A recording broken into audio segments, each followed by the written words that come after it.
आपण पाहत आहात आवाज 24 न्यूज, बुलंद आवाज जनतेचा।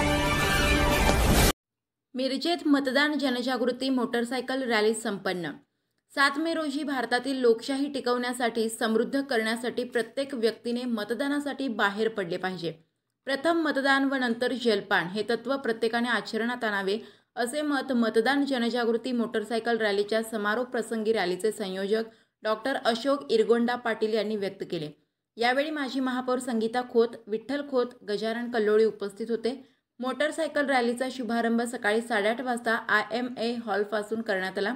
या मोटरसायकल रॅलीचा गांधी चौक मार्गे मिरज लक्ष्मी मार्केट येथे समारोप झाला।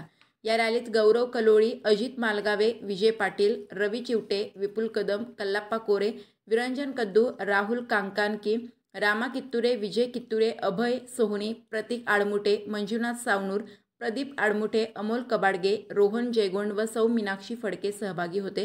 रॅलीचे सूत्रसंचालन रवींद्र फडके यांनी केले। नमस्कार, मी डॉक्टर अशोक पाटील, मिरजेतील सबुरी गल्ली इथे माझा दवाखाना आहे।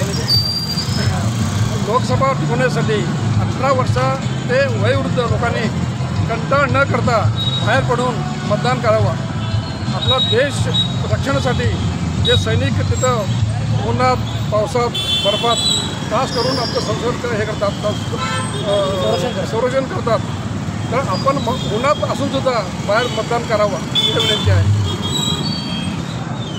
लोकशाहीचा हा सगळ्यात मोठा उत्सव आहे। 7 तारखेला लोकांनी मतदान करून जनजागृती केली पाहिजे। मतदान हे 100% झालं पाहिजे। शासन याच्यासाठी इतकं प्रयत्न करतंय, पण लोक घरातून बाहेर पडत नाहीत। निश्चितपणे लोकांनी 7 तारखेला घरातून बाहेर पडून मतदान करावं। अशा स्पष्ट बेधडक बातम्यांसाठी आमच्या आवाज 24 न्यूज चॅनलला लाईक, शेअर आणि सबस्क्राईब करा।